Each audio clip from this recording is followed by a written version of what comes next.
Trios Gunners Collective. Back at it, you already know. Ba-da-ba-ba-ba-ba-ba. Here goes another one. Ba-da-ba-ba-ba. Am I shook? Ba-da-ba-ba-ba. I look good. Take a look. Say bye-up, bye-up, bye-up. Living my best life, right? Not in the best of health, but in the best of life, in the best of spirits. And in a Menudo direct fashion, you guys see the thumbnail, and it's a serious topic, so we're not going to get into the guard, or are we? One never knows, does one, man. I'm always going to put my spin to things, add a little hot sauce, because we got to spice it up, make the flavor just right. Now, trip out. What I wanted to talk about is guerra, the war, right? Is there a war brewing in California? Is there 2 steps forward and 4 steps back going on? You know, ever since this end of hostilities within the California Department of Corruption, you know, ever since that, there's been peace. It's been a peaceful harmony, man. There's been isolated incidences, basura getting took out, got to go, right? All kinds of things that happen in prison, but it's been pretty peaceful. There hasn't been very many major incidences besides, you know, like bulldogs getting ran up on, you know, when they tried to do that, you know, mixing and mingling. And just certain little things, always isolated incidences, always things that, you know, can be prevented with a little bit of talking. But hey, in prison, it is what it is, man. When politics come into play and certain aspects of the game come into play, it just fucking goes down. You know, there ain't nothing anyone can do about it. Those that want it to happen, it's going to happen. Now, for the most part, since the end of hostilities, it's been pretty peaceful. And the reason being is nobody wants to get slammed back in that shoe. Nobody wants to go back to that oil. Nobody wants to do that pressure time, you know, pressure cooker time when you're sitting there and you're bubbling and you're stewing and all you got is your thoughts, your mind, and you're just pacing back and forth in that cell. We've all been there. Anyone who's been incarcerated, they've been there. They've been about that shit. They've been there. You know what it is to count the cracks in the ceiling, you know, like X-rated said, and to walk back and forth and pace. But there was an incident that took place, you know, this week. And I didn't touch on it. The reason I didn't touch on it immediately, I was letting everybody else speak their piece on it. Everybody else talk about it. It was a situation I felt I shouldn't touch on.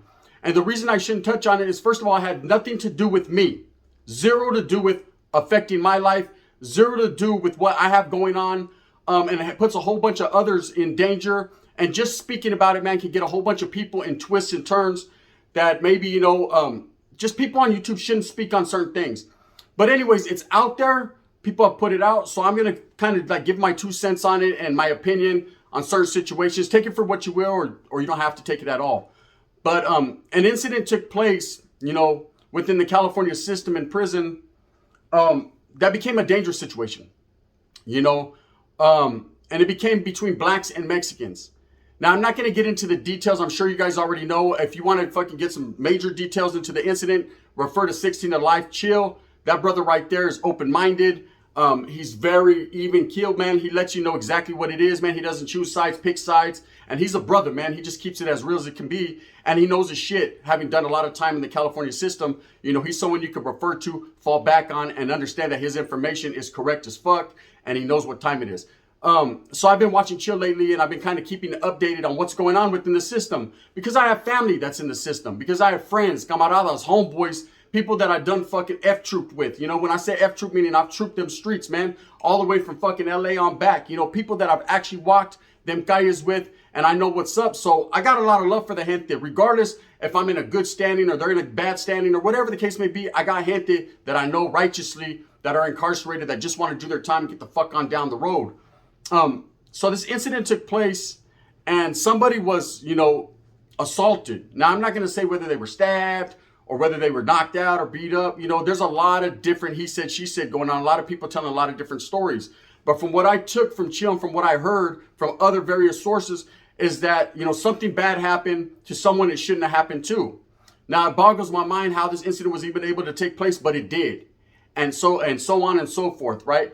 Now, of course, everybody was pointing fingers and everybody was saying it was between blacks and Mexicans, that a brother had chose to assault and a brother had chose to do something. Now, I don't know the details into why, how, if there was disrespect, if there was reasoning behind it, but there's some people you just cannot touch. There's some people you shall not touch. But if you're a man in prison, if you're a man doing time and you feel disrespected, you know, you're going to get off where you're mad at. You're going to do whatever you do and the repercussions will come later. A lot of guys don't give a shit They don't give a fuck about the other group's politics. They don't care, man. It doesn't affect them, or it might so affect them, but they just don't give a shit about it. In everyday life, man, they're doing them. They're doing their group politics. They're doing their people, and that's it. So it's quite understandable that an incident could take place. Now, over the course of time, a lot of things take place between blacks and Mexicans. That's a given. That's just the way it is in prison, right? You know, you'll have North and blacks on one side of the yard, South and whites on the other side of the yard, but everybody has gotten into it at some point in time. That's part of the prison living. You know, you never know when shit's going to pop off. And some of the people that do know when, man, still ain't even ready for it. It just happens. When it cracks, it cracks. It can crack like that, or it can be well methodical and well planned out. Either way, man, since this hostility has been kind of peace and harmony amongst a lot of people just taking out trash and a lot of people doing them, but this thing did take place. Now, of course, Salinas Valley, a very notorious level 4 prison, very well known in the state of California, decided to go off. And I don't know the true details of this incident, but I know that it was between what they consider the Southern Hispanics, the Southern Mexicans, the Raza way, and the blacks, the brothers, right? Now, ain't nothing new to this. If you're true to this, you already know that when it comes to Mexicans and blacks in prison, man, there's always that thin line between love and hate. You know, you'll conversate. You might even know the Vato from the Calles. You know, grew up with them, did time in juvenile hall with them or CYA, and have a lot of love and respect for this guy because you know he's about it. Doesn't matter what side he's from. But at the same time, man, when it comes to prison, man, you have to stick with your own hand and you have to do what you have to do. If that Vato's a target, if that Vato's an opposition, if that Vato's an op, orale, Chirac time. He's got to go. And that's just the way it is. And you have to be able to stomach that, and you have to be able to understand that situation. You have to be able to understand that, hey, even though you might like that Vato, you might have love for him, you might have respect his familia, know his brothers, boned his sister, all kinds of different things. When it comes to prison, prison don't play. Prison trumps everything. Okay, there's certain rules you live by. It's a whole different world, whole different atmosphere, and there's a lot of violence involved if things don't be kept silent involved, right? You understand what I'm saying. Now, this incident took place in Salinas Valley between several Southern Hispanics, I guess, and of course, the blacks. Now, we're not here to flip a coin and tell you who won. We're not here to say who kicked it off. I'm not here to tell you fucking, oh, this side won or that side lost, or, you know what I mean? We already seen that coming. None of that. You know, was this in direct retaliation for what happened in High Desert Prison, the incident that took place between blacks and Mexicans? One never knows, does one? I can't call it like an alcoholic. You could put two and two together and read between the lines and figure that out for yourselves. But you do have to understand that when situations like this occur, when situations happen between blacks and Mexicans, it's a powder keg waiting to explode. And it's something that can leak off throughout the whole system and affect a lot of people's visitas, packages, cantina, way of living, just the air that they breathe, the quality of the air that they breathe, man. It smells like sangre. You know what I mean? Sangre and fucking smoke from the gun, the tower. You just don't know what could happen. And then it starts to leak off into the streets. Now, I'm not here to promote violence. I'm here to promote hesitation. You know, hesitate to believe everything you hear and hesitate to act out on something that you are not aware of or something that you're not involved in. You know, one thing that a homeboy just told me that I chopped it up with is he said that one of his older homeboys a long time ago got at him, pulled him to the side and told him, hey, Holmes, you know, if you can't stay out of the politics. And I remember, man, some of that was said to me before too. You know, when you get involved in certain things and aspects of the game that you necessarily don't have to make yourself available to or do, that's a choice, you know, to each his own. And when you choose to do that and get involved in things, man, then you're going to have to be involved to the fullest. You're going to have to play your cards right, homeboy, and realize and recognize that everybody in that game is trying to get ahead, man. And they'll push you backwards or pull you forward if it fits their fucking what they got going on. Now, in this incident, you know, this is a dangerous thing because there's been a lot of black and brown unity going on. There's been a lot of, you know, people making music together out here. And I'm talking about the streets now. There's been a lot of people that kick it together. And, you know, out here's a different world, man. Out here, you're able to mingle freely with whoever you want, regardless of ethnicity, race, or gang, or whatever, you know. Hey, if you want to kick it with that vato, hey, and you feel that it's a righteous thing to do, then you're going to do that. Now, not everybody is going to see eye to eye with you. Not everyone is going to condone that or agree with that situation. But, hey, a fucking man will be a man at the end of the day, and you got to do what you does, cuz. And hey, let me tell you right now, I've kicked it with people now that I never thought I would kick it with. You know, North, South, Crips, Bloods, people that I probably shouldn't have kicked it with. I don't know, but at the end of the day, I've definitely, you know, been out here in the free world living my life and, you know, have shook the vices of many that I would have never done before in my lifetime. And it was a cool feeling. It was a cool feeling to finally release the shackles, realize that, hey, I embraced the other side. I'm now long on the other side. And what is the other side? I'm going to be doing a video on it pretty soon. But I can give you a little fucking glimpse into the eyes of someone on the other side. I don't hold no allegiance to no certain gang or no certain group, right? I'm not, just because I live in Northern California, I'm from Northern California, I represent Northern California, I'm always going to be Northern California, A's, orale, Oakland A's, doesn't mean that I have animosity towards Southern California or, you know, any other state or any other country. You can get your right on that camel, Mr. Capone, all you want. I have no problems with Palestine or Pakistan or wherever the fuck he's from. I don't have problems with anywhere, right? And so I'm able to have conversations, to chill, to relax, to, like I said, mingle with other ethnicities and groups. And that's a great feeling. You know, when you're able to do that, you get out of prison, even if you're active and you're fully functioning, man, there's a lot of Mexicanos that get out and they'll get back in their neighborhood, and there's a lot of blacks, there's a lot of Asians, there's a lot of woods, brother, there's a lot of everything, and they get right back into the groove of, hey, what's up, homie? What's up? You know, it's all good. Things that they couldn't necessarily do on the certain yard they were at just because of politics. But when incidences like this take place, it could affect the streets. It could affect the ways of thinking of a lot of these youngsters, man, that got trigger hairs, man, that are quick to just get off where they're mad at. You know, I remember back in our days, if something happened at a certain place that involved a certain individual that was in the greatest of standings, was like, we considered like, you know, a very, very, very high ranking, you know, person, we didn't even ask questions. And this was in the 90s. We would get off where we were mad at absolutely fast, efficiently, and as professional as possible, right? And that because the ways of thinking and the ways we were taught and what was instilled in us, the education level that was instilled in us, was basically, you know, hey, certain people are not to be touched. Certain people have a certain wiggle and you just can't be within that circle. And if someone from a different ethnicity broaches that, they breach that fucking, you know, that protection, they breach that for whatever reason, man, then no questions asked, you know, you have to get off on everybody of that ethnicity. You know, I understand that. But just like we say with WAC 100, he doesn't speak for all brothers, man. So one brother shouldn't affect everyone else, or one Mexican shouldn't affect everyone else, but it does. Let's just fucking be real. The world that we live in, gente, one person's actions can be a liability to the whole group. One person's actions can be detrimental to the safety and security of their group. Even if motherfuckers were at work and didn't know what was going on, Holmes, hey, you know, you reap what you sow. Birds of the feather flock together. Spence on la tira. You got to get it too. He looked like you, but I don't even know that dude. It doesn't matter. You guys are from the same place, same spot, same whatever. And guess what? Toma. There it is, right? But let's get real here and talk about it. What can happen, you know, when something like this sparks? When black and brown are not seeing eye to eye and they're not on the same page. We already know, man, these are two of the most dangerous groups in California, period. You know, I've always been told and taught, you know, don't sleep on the brothers. Even when I was banging Norte and I was a northerner, man, and we had I wouldn't say we were direct allies with a lot of blacks, but we had a lot of willings and dealings, man, and the comfortability of us chilling together, man, was cool. You know, I had a lot of love for the brothers, man, still do, got a lot of friends that are black, right? There was always that understanding that they were not us and we were not them.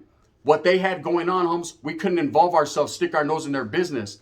You know, if there ever came a time when assistance was needed, you know, and it fucking fit what we had going on and it made sense, well, sabes que, let's make sense and make change. Orale, let's make a fucking $5 bill some change.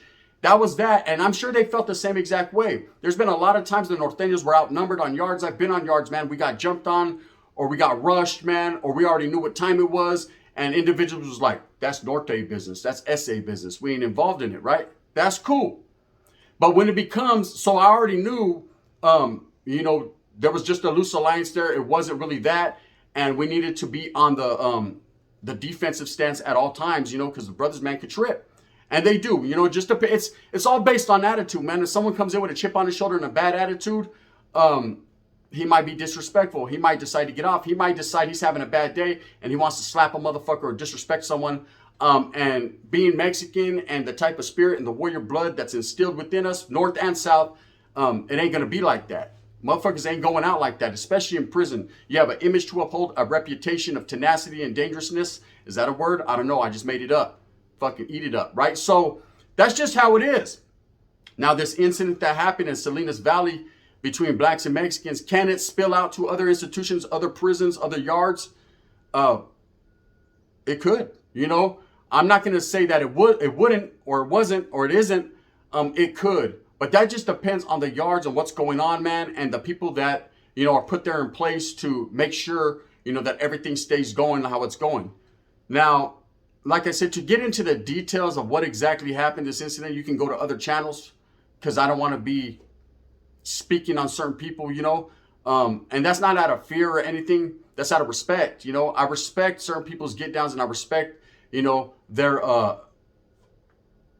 what they got going on, right? But this is a big deal, man. A lot of people are overlooking this. You know, they're thinking, hey, I ain't in prison. It don't affect me. But it can. It can, man. It can. You know, very simply, if people feel disrespect to certain individuals, they might take it to the streets, you know. And then that same brother, man, that you chill with every day, that you got love for, man, might be coming at you, or you might be coming at him. And then that fucks up the whole situation, right? The state of California is in flux right now. It's all fucked up. We got youngsters, man, that are not even, you know, aligned or loyal to one certain group. I mean, they're just gaggles or groups of gente, you know. I remember I was in Sac a while back, and I was with the homeboy chilling, or I was chopping up with the homeboy, and he was telling me about it. He was like, yeah, you know, over here, it's not even gangs anymore like that. It's just groups of friends that have their own little apartment complexes or have their own little groups, and fucking, you know, if you ain't part of them or part of their team, they're getting off, bro, and they're getting off viciously. And I said, I see that in a lot of other cities. That's the way California is leaning more, not towards the loyalty to these certain groups like it was back in our days. It was either you're this or you're that, and that's it. You could be from your barrio and all that, but you're going to be aligned with whatever where you're from, right? Geographically. It's not like that quite anymore. I mean, they still got that going on, gente, but at the same time, Raza, what you have going on is a lot of little groups of youngsters, man, little pockets, you know, that feel like they're not going to align themselves with no one, homes. They're not loyal to nobody or nothing but their few camaradas or few little 4 or 5 homeboys around them, and that fucking AR that they got right there. Clack, clack, clack, clack, clack, and that's just it. So when you got groups like that, man, that are very influenced, you know, they're influenced by what goes on in prison. They're influenced by what goes on the streets, by the way that the fucking, the wind's blowing. It's a powder keg waiting to happen. That's how California is steering. That's the way that California is going nowadays, you know. But remember, y'all ultimately have to remember, man, in prison, there's dynamic forces behind the scenes. There's things that are going on, and the prison program can dictate the street program, and that just definitely, man, is something that we don't want as Raza, because it could affect our families. Innocent family members could be getting hit, shot, killed, and it's something we don't need right now. We can't even control fucking Walmarts. Motherfuckers, they're going in taking everything, right? We need to worry about, you know, other things in life like our family and our friends, and these crises of drugs and all that before we can even think about, you know, an issue that happened in prison spilling out to the streets. But it's definitely something you need to be made aware of, and I'm trying to make you aware of it. Like I said, the details and the reasonings behind why it happened, hey, it's too late now. You know, Salinas Valley, they're very known to get off. Did they choose to make a move on the blacks, the Southerners? One never knows, does one. I don't know who made the first move, their best move, but I just definitely know that a movida did go down, and people are on lockdown. It's just a bad situation. Now, will it spill to other prisons in the system? Quite possibly, right? We'll just have to wait and see. Refer to Chill, like I said, 16 to Life. He's going to let you know all them details, man. What I'm going to tell you right here is my opinion, just based solely on what I think. And what I think, man, is it's just a dangerous situation we need to be aware of. With that being said, gente, I don't want to keep repeating myself because motherfuckers don't like when I do that, right? I'm going to continue to do me. I got a whole lot more content coming. Make sure you tap in with the collective clips. I got bangers going on over there. I'm going to drop one right here in a little while. You just know what it is, man. Gracias. Again, for the gente that are very inquisitive and want to know exactly the details of what's going on, there's other channels that will give you that. You're not going to get that here, man, because this is the type of channel, man, where I'm just trying to help the raza be aware of things, and I'm trying to help them push forward, never backwards, man. And plus, I'm no longer actively involved in that gang life. I'm no longer actively involved in one side or the other, so I can't speak for the gente. All I know is raza as people, black, browns, everybody, man. You know, the coming together is real. Shit, the coming apart can get even realer. You already know what it is. With that being said, move smooth with a purpose. Get everything that you want coming to you. And remember, at the end of every day, it's about the strive, the struggle, and the struggle to absolutely fucking strive. thumbs up or thumbs down. Heavy's going to be the head that wears the crown. Am I desperate for views? I don't know. I'm just going to keep doing my thing. I think everybody's desperate for something. Gunner's desperate for views, but we're going to use Gunner's name because we're desperate for views to get name off of his names that's desperate for views. How does that work? The domino effect. Bang, bang. I see it.